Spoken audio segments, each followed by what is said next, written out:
香港同澳門買去坦洲嘅業主有冇喺呢個盤度呢？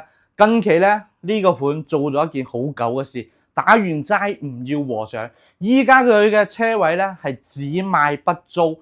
當初賣樓嘅時候咧講得好地地啊，我呢度啲車位可以租又可以買嘅，咁 OK 啦。咁一大班嘅業主咧已經買咗呢度，諗住話我唔買車位，我租我都好停車啊嘛，係咪先？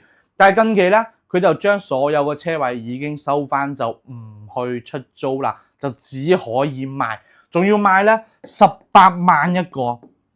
坦洲呢個地方賣18萬一個，拱北關口都差唔多係呢個價啦吧？佢嘅溢價係非常之誇張㗎，亦即係話佢先收完你一輪房價嘅韭菜園之後，仲要收多你一輪車位嘅韭菜啊！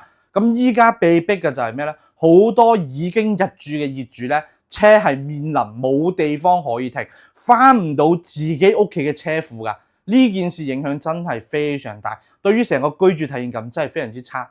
但係呢個盤咧有嗰句講嗰句，綠化戶型，成個小區嘅感覺咧確實係唔錯啊。但係你喺依家呢個樓市相對咁差嘅情況下，你仲要玩呢一招，咁你咪逼住人哋唔去買你嘅樓咯。咁依家嘅情況就係咩咧？好多睇啱呢度嘅業主咧，依家係紛紛唔再考慮呢個樓盤啦，因為驚後期咧可能我都冇地方去停我部車噶啦。咁依家啲業主停邊度咧？停喺整緊嘅馬路邊上面，咁咪造成咗大家日日都要去爭車位咯。咁呢個情況係好影響你嘅生活體驗感噶嘛。咁唔知有冇朋友嗰個朋友依家咧啱好去睇緊呢個樓盤嘅？如果睇緊嘅話咧，記得及時避雷啊！呢個發展商如果佢唔改呢一個車位只賣不租嘅情況咧，我相信佢呢個樓盤基本上賣唔出去。但係如果以後佢嘅銷量落嚟之後，導致佢嘅車位又可以租又可以賣，咁其實你就要考慮一下呢個發展商究竟有冇牙齒印啦，講唔講誠信啦？因為依家已經喺度搏命反緊水，咁後期佢氹到你買完樓之後，咁佢會唔會再租俾你呢？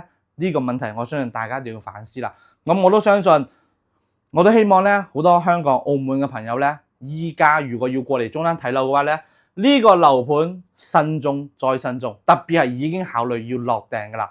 OK， 咁今期咧就先同大家講講呢個坦洲嘅雷盤啦。咁希望大家咧就冇中招。咁如果想睇珠海、中山其他樓盤嘅咧，都可以聯繫我。咁呢啲我哋盡量就去避雷啦，好嘛？咁我哋今期就先到呢度啦。